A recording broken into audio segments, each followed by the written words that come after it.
เหตุการณ์ครั้งนั้นมันเป็นภาพจำทั้งสองฝั่งนะประเทศไทยก็มีภาพจำตรงนั้นทั้งฝั่งสหรัฐเขาก็มีภาพจำตรงนั้นค่ะถือเป็นภาพประวัติศาสตร์ดังนั้นนาทีที่ในหลวงรัชกาลที่ 9 เสด็จสู่สวรรคาลัย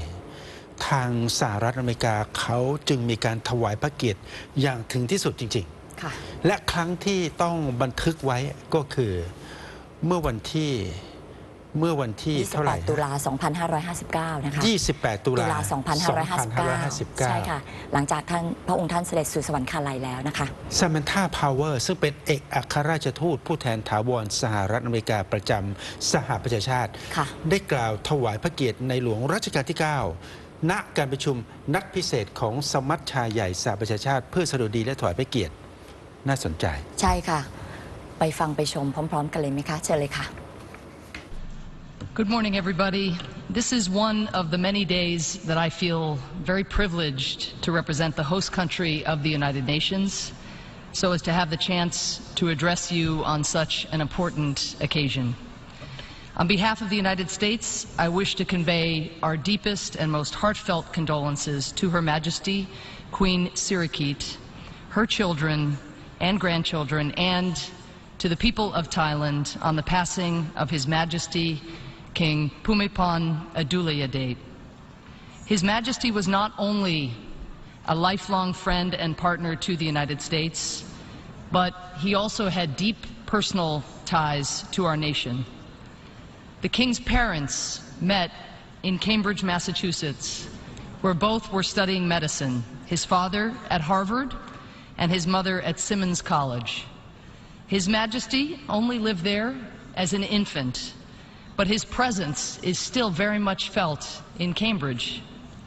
I can speak with a bit of authority on this subject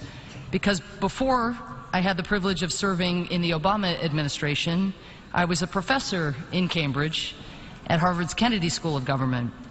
and my walk to and from campus often took me through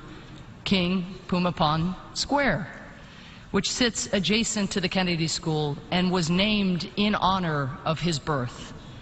Walking through King Bhumibol Square, it is not uncommon to see Thai people who had come to pay homage to His Majesty taking photographs next to the plaque bearing his name in the square. There are several places like that in Cambridge. In the nearby Brigham and Women's Hospital, where His Majesty's mother once worked, hardly a day goes by when Thai visitors do not come bearing gifts, flowers, or small handwritten notes. That is the kind of devotion His Majesty inspired in the Thai people. Nearly 2 decades ago, a journalist asked the King how he wanted to be remembered. He replied that he cared very little about how history remembered him. He said, quote, "If they want to write about me in a good way, they should write how I do things that are useful," end quote. In the eyes of His Majesty, doing things that were useful meant finding a way to solve problems that affected real people, most importantly, the vulnerable and marginalized people. And as the King saw it, the only way to know what was useful and to understand the problems that people were facing was to get out into the field, into the places where people lived. So the King traveled constantly within his country, in particular to the poor and rural parts, where over the course of his tenure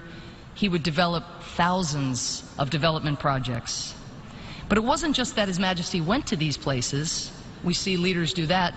a fair amount. It was also how he went.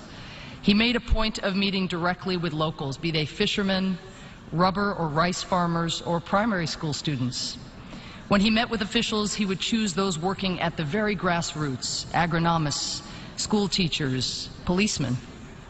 And His Majesty was more than just a keen observer. Being useful meant helping fix the problems that he encountered and empowering the Thai people to do the same.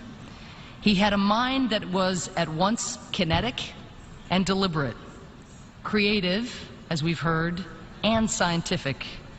Over the course of his life, he registered nearly 40 patents and trademarks, often for inventions that he built, tested, and modified himself. and most of which aimed at tackling everyday problems faced by the poor. This is completely extraordinary. Take the invention nicknamed the monkey's cheeks, which he designed to address the perennial floods that Thailand experiences. His Majesty remembered seeing as a child the way that monkeys would store chewed bananas in their cheeks so that they could eat them late, and built a system of small reservoirs that worked using a similar principle, storing excess water during heavy rains that could be used later for irrigation. The system of the monkey's cheeks is still being used across Thailand today. Many of the King's inventions fit this pattern, merging conservation with human development. He was decades ahead of the curve in recognizing that what was environmentally sustainable was crucial to the long-term health of communities. Let me conclude. In June 1960, His Majesty returned to the United States at the invitation of then-President Dwight Eisenhower. He was asked to address a joint session of the U.S. Congress. He was just 32 years old. Speaking to Congress, His Majesty said that he had accepted the invitation in part because of what he called the natural human desire to see my birthplace, Cambridge, which he returned to on that trip. But he also came, he said, to affirm our two nations' unique friendship and shared values. As he put it, friendship of one government for another is an important thing, but it is friendship of one people for another that assuredly guarantees peace and progress. His Majesty told members of the U.S. Congress that there was one tradition valued above all others for the Thai people, the commitment to family. He said, quote,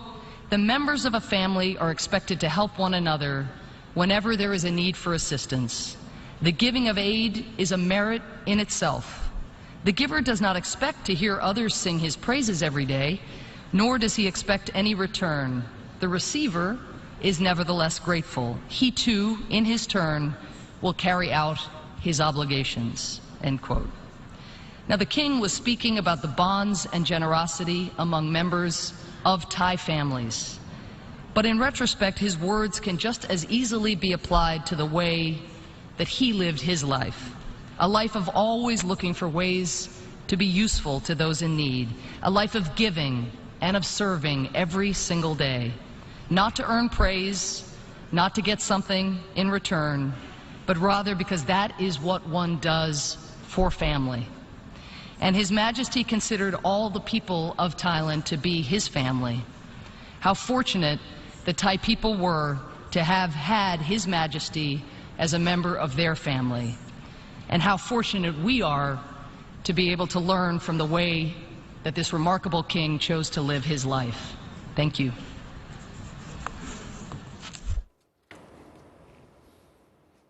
ครับท่านทูตซามันธาพาวเวอร์ใช้คำว่ามหากษัตริย์ผู้ยิ่งใหญ่ค่ะความอีกตอนหนึ่งใช้คำว่าเป็นโชคของพวกเราที่ได้มีโอกาสเรียนรู้จากแนวทางการดำรงพระชนชีพของมหากษัตริย์ผู้ยิ่งใหญ่พระองค์นี้ทั่วโลกก็ได้มีโอกาสเรียนรู้นะคะ